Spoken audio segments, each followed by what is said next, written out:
Welcome to the MadWin AI podcast. Today we have a very special episode coming up on cybersecurity, and we are joined by esteemed guest Mr. Yusuf Hashmi, acting as Group CISO at Jubilant Bhartia Group, and Mr. Kamal Zutshi, acting as CTO at Progressive. Which brings us to the next segment. It's called Resilient Incident Response. For ransomware, BEC, and supply chain attacks, Mr. Yusuf, how would you place this when ransomware hits a factory floor? What does your incident response playbook will look like? No, I think it's a practical scenario, right? So it's very important to lay down your ground level stuff when dealing with ransomware. And it must be tested, right? Many of the organizations, they just create those playbooks, but they never test their effectiveness, right? How would you know that a certain scenario you would be able to respond in an effective manner? Yeah. Right? So it's very essential, right? If you talk on simulation, uh, let's say that a ransomware locked an HMIs on a production line. What do you do, right? So we have playbooks in place. What need to be done if an HMI gets compromised? Immediately pull the network cables, switch to manual control to keep production running at reduced pace. And restore from clean backups. So your immutable backups plays a very important role when you are recovering from ransomware, and how soon you can recover. That is also very important, right? Forensics, you should do later. Uh, and it might lead to some contractors' laptops not being updated within the latest antivirus. Most of the time is a supply chain issues which are being identified as a root cause, right? So the perspective is crucial in OT. You can't just shut down and restore later. Right? You have to balance worker safety, production continuity, and of course your contractual obligation. That's why playbook must be co-owned with plant managers, not just security team. So when you develop this playbook, their involvement is so very important because they are owners of the plant. They know the systems better than us. We are actually an advisor, actually, security to ensure that the business is up and running. Whatever guidance that we need to give, it must be collaborated with the plant managers who are responsible for the respective plant. Absolutely, absolutely. And Dr. Yusuf, like you said, would you rate supply chain as one of the most critical business functions when it comes to thinking about cybersecurity?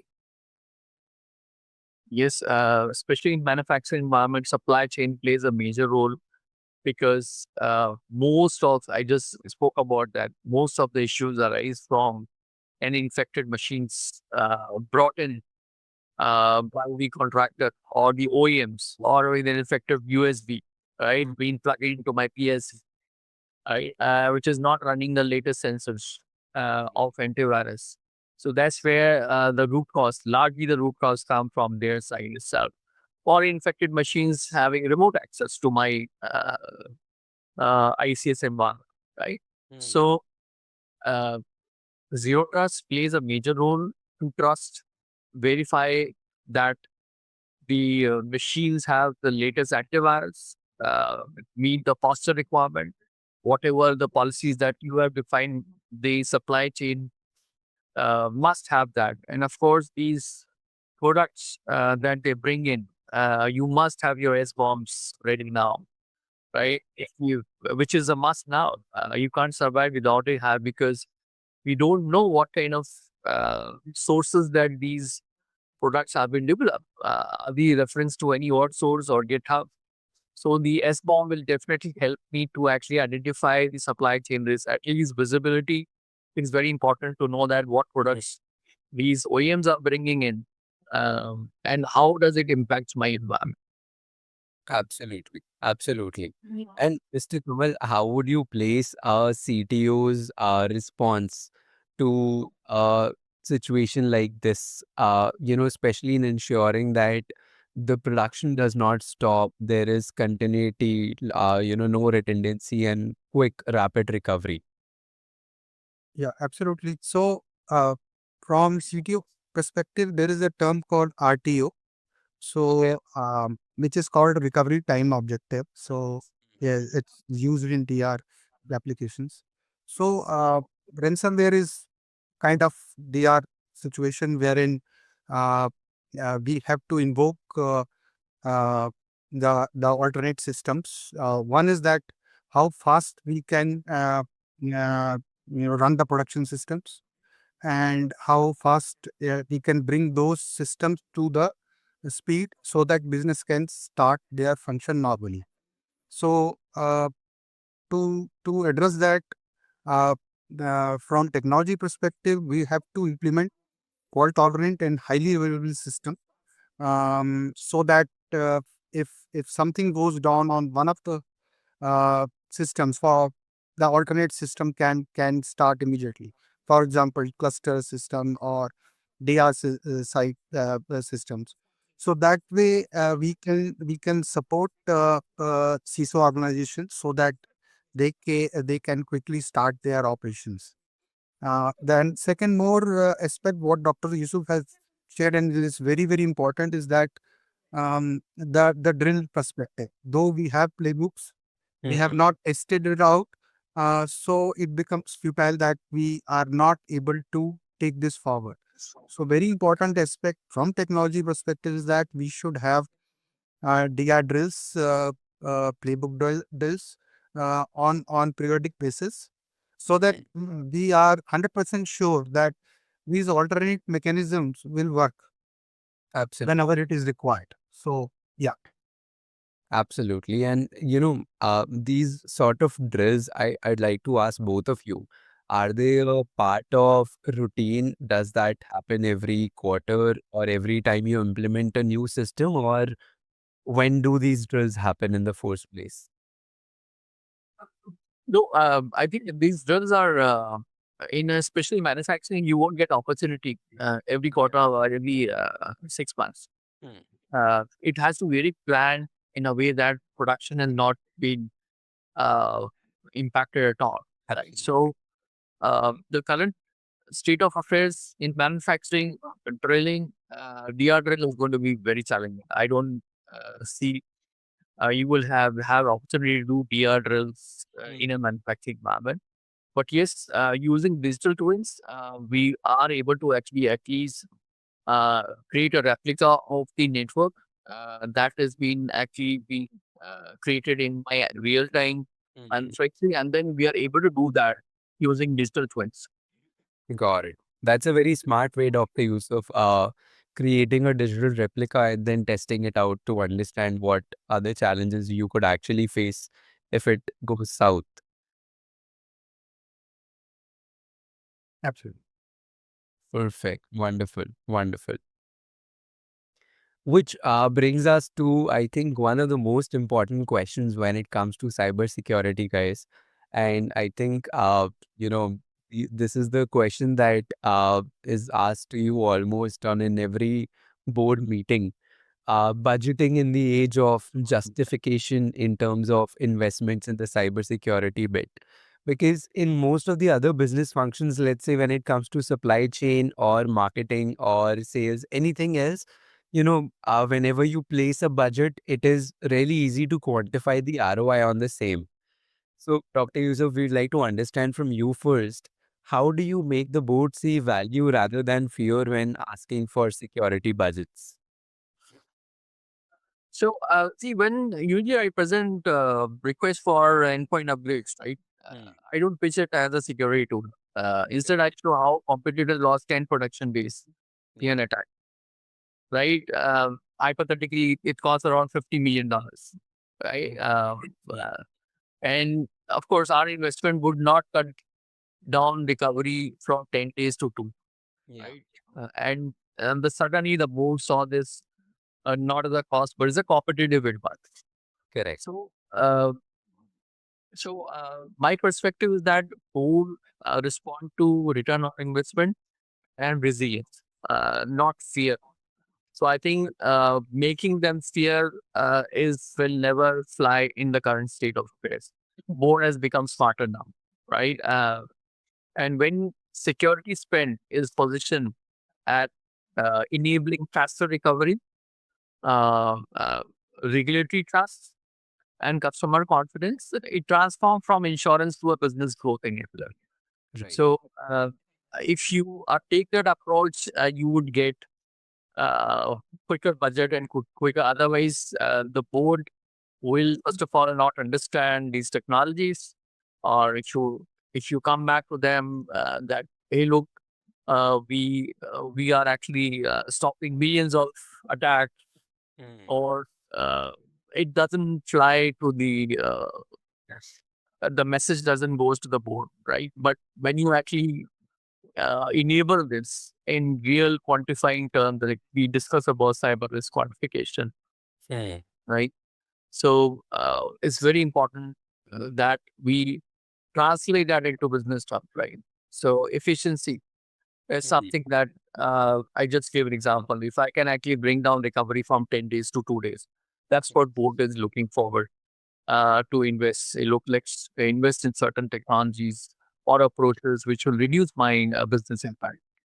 Absolutely, absolutely. And that's one of the very smartest answers I have heard around when showcasing ROI for a particular tech investment. You just share, what has happened in cases when this investment was not made or how companies suffered in the same industry. Dr. Yusuf, can you also share a couple of examples with us and the audience in terms of any cyber attack that you have heard of, which has costed companies millions? Well, I think the recent Jaguar Land Rover incident, I think it's by far, and it's continued to be impacting the business of JLR. Uh, Got it. Great thing, right? 50 million per day impact. The systems are not even the manufacturing system, they are not able to make it up and running because those compromised systems need to be rebuilt. And when you're talking about legacy system, it becomes more challenging. So, a colonial pipeline attack already happened in manufacturing US. We all know that. Right. So, and there are many cases which the adversaries are really targeting manufacturing, and they and the reason why, because manufacturing per se is being presumed to be soft targets because they know the systems but be running old legacy systems. Uh, they might not have the right technology, uh, intelligence, preventive controls in place. So they believe that they are much softer target to attack uh, domain. Manufacturing, pharma, and all are very soft target these days. These industries. And the attackers are looking forward to find opportunities and vulnerabilities in these older systems and exploit those. Absolutely, I agree 100%. And which brings us to the next question for you, Mr. Kamal. And I think in this entire session, this is going to be one of the most interesting questions. While allocating these budgets across infrastructure that you're going to build for cybersecurity, the innovation that you're going to make to fight the AI threats that could come in, and the security frameworks themselves, what trade-offs do you face? I mean, do you put any of these above the other two? Yeah. So yes, absolutely. It's a real issue, a challenge to service providers that we are constrained uh, for the budgets in terms of our offerings. Yeah. So now the challenge is that we have to justify those solutions or services wherein the impact has not yet happened. So now think is that the talks about ROI, So that becomes very challenging for us to justify that, look, this investment is required, and there would be impact. There will be huge business impact if it's not getting addressed or not getting allocated to that thing. So again, I'll just use the word called reactive, because when it happens, then automatically all the budgets are given. So that's the real challenge. So rather than, it should have been proactive measures. Though now organization have sensed that, because it is there, has been put as part of compliances thing. So, but earlier days, yeah, security was considered to be a very, very, last priority based function, wherein you get the budgets. So Correct. the priority was infrastructure innovation, because that's what the business benefits get directly. But once the impact happens, then they understand that, look, that security has been a major that has been missed out, and not given proper budgets. So, I think that will get echoed by Dr. Yusuf also, as part of CISO organization. Yeah.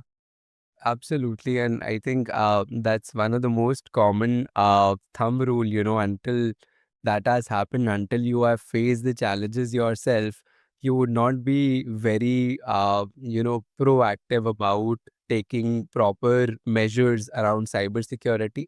But once you have seen, this problem happening with either your competitors or yourself in the same industry, you kind of tend to become more proactive naturally to further take care of all these challenges or attacks that could come your way in future.